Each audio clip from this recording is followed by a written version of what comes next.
America has predictably made a promise to track you down, you should expect to be caught. Instead, the government brushed off this powerful evidence of foreknowledge in the attacks, saying that at least one inside trader had no conceivable ties to Al-Qaeda.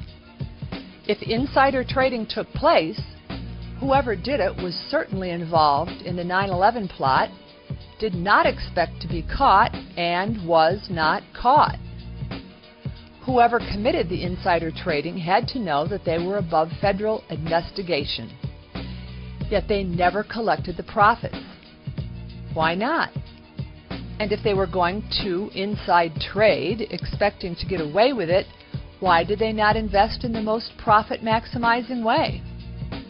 And let's remember, regardless of the official story, the insider trading was exposed.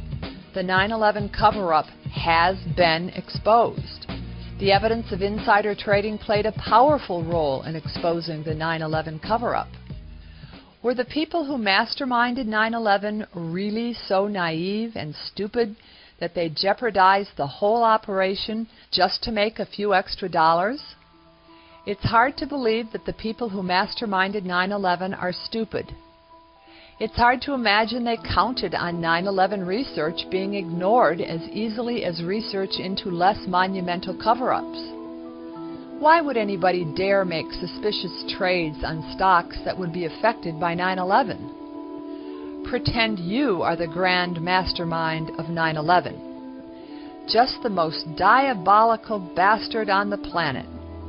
You have the power to manipulate media, carry out assassinations of people you don't like. You rule by secrecy. How would you, mastermind of 9/11, look at the insider trading surrounding 9/11? You made almost nothing off the profits.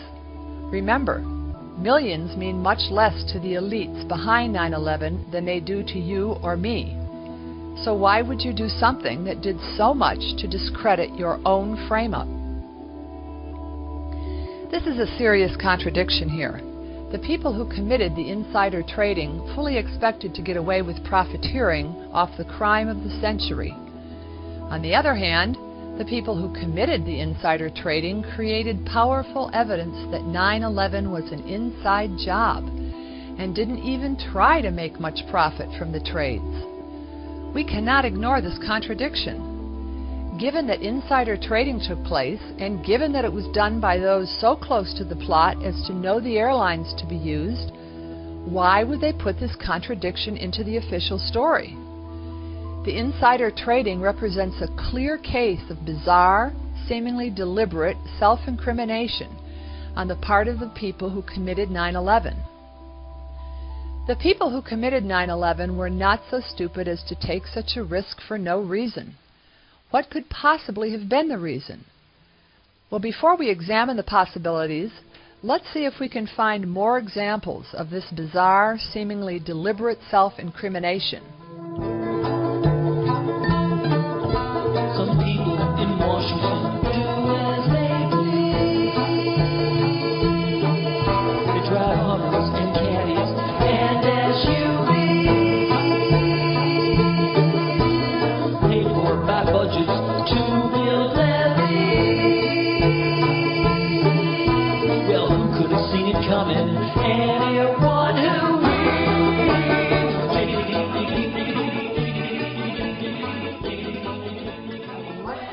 and anticipation Tuesday morning in readiness for the arrival of a very special guest. President George W. Bush Jr. was expected to premiere his national reading initiative at the local five-star school. Emma E. Booker Elementary became a part of history for a very different reason. Before the program could begin, at 8:42 a.m., the South Tower of the World Trade Center in New York City was struck by a commercial airliner hijacked from Boston's Logan International Airport.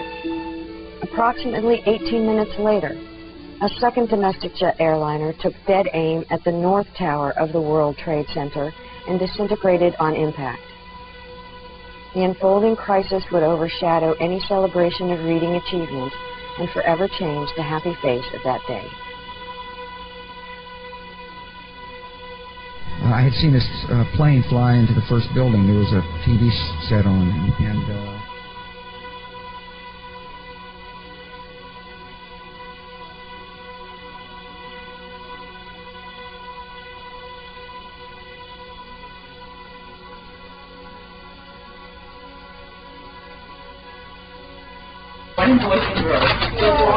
Good morning. What would you be the most wonderful guest? Would you please stand and recognize the President of the United States? Good morning.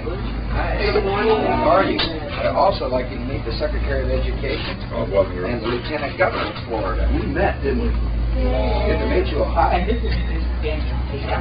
How are you? Great to meet everybody. Eric? What are you doing? Eric? I know. Good to meet you all. That's good. You okay? Sit down, please. Good to meet you all.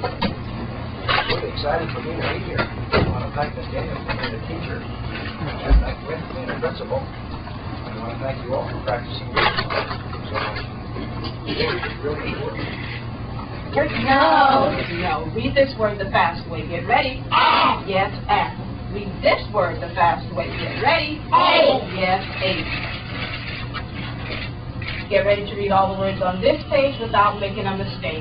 Read this word the fast way. Get ready. Mad. Yes, mad. Get ready. Cat. Yes, cat. Get ready. Can. Yes, can. Get ready. Can. Yes, can. Get ready to read these words the fast way. Get ready. Pain. Yes, pain. Boys and girls, you're going to read these words again. Remember what you say when there's an E at the end of the word. Get ready. Pain. Yes, pain. Get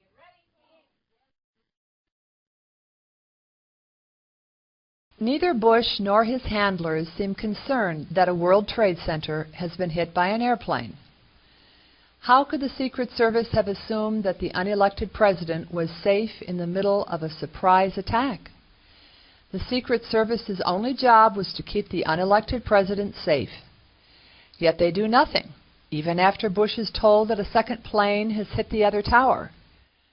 White House Chief of Staff Andrew Card will now whisper into Bush's ear. Reportedly, he said, a second plane has hit the second tower.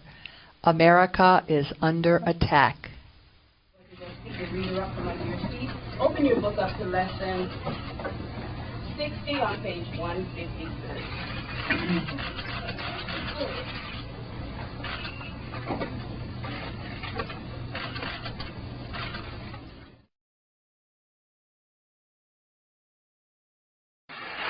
Ladies and gentlemen, this is a difficult moment for America.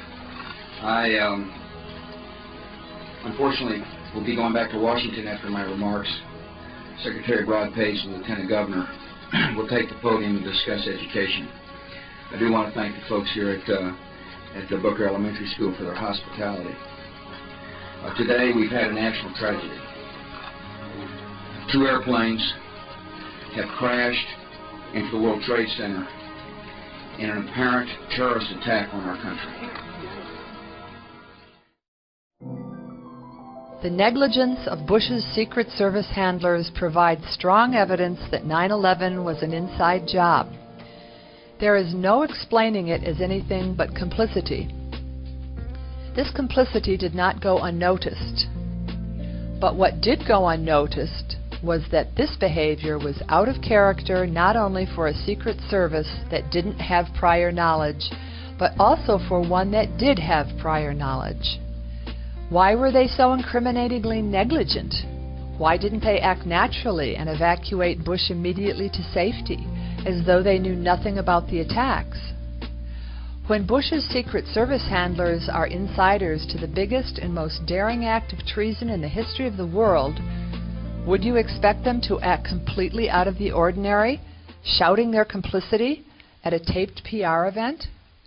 Or would you expect them to do what they are trained to do? Evacuate the unelected president and not create an anomaly to be studied?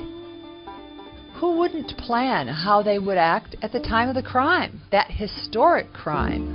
How could they possibly have botched that up?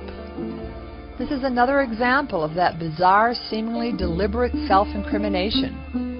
And that wasn't all Bush and his team did to incriminate themselves. On 2 separate occasions, Bush told an impossible lie, that he saw the first plane attack on television before entering the classroom. We walked in the classroom.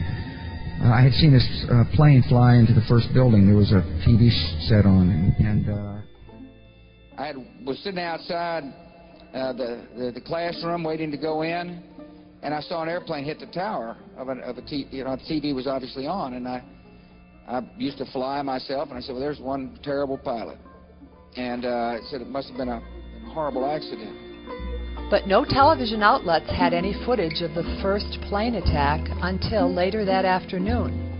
Only one camera caught that on film, and the networks didn't get it until later. And no, there isn't a special presidential secret broadcast network that caught the first plane crash on film. If there was, that would be even more incriminating, given how long it took for the FAA and the Pentagon to figure out what was going on. This is incredible. Bush lied about how he first learned of the September 11 attacks. Bush not only lied about how he learned of the first plane crash, it seems he may have also lied about how he learned of the second plane attack too. He said in multiple interviews, and the 9/11 Commission reported, that when Bush's Chief of Staff Andrew Card whispered into his ear in the Booker classroom, he said, "A second plane has hit the second tower. America is under attack." But as you can see from this audio overlay, Card must have been whispering incredibly fast. A second plane has hit the second tower. The nation is under attack. A second plane has hit the second tower. America's under attack. A second plane has hit the second tower. The nation is under attack. Imagine that. Bush lied about how he found out about the first plane crash and probably the second. That's incredibly suspicious, isn't it? Bush actually began lying about 9/11 the evening after the attack, when he told the nation in a speech, "Immediately following the first attack, I implemented our government's emergency response plans." Of course, we just watched what Bush did. Bush did not say one word. He did not ask Card any questions. He didn't give any orders. He did not know who or which country was attacking, whether there would be more attacks, what military plans had been taken, what military action should be taken.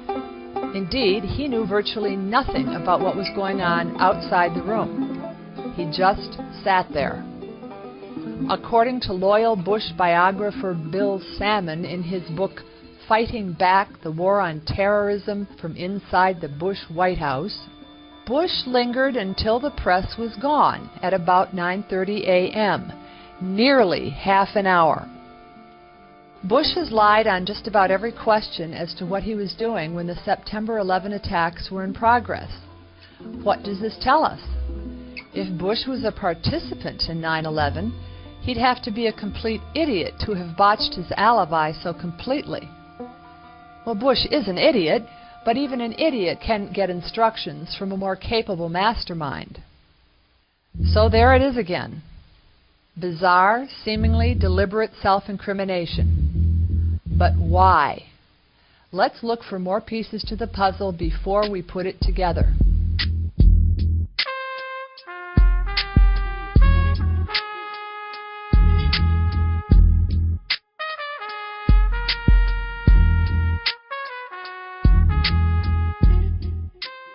If you have researched 9/11, you probably have heard the name Larry Silverstein.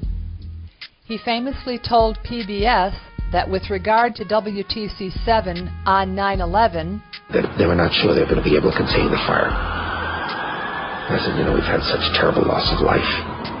Maybe the smartest thing to do is pull it. And they made that decision to pull, and then we watched the building collapse. It's a remarkable thing to say. The fire department pulled out of Building 7 at 11:30 on the morning of 9/11.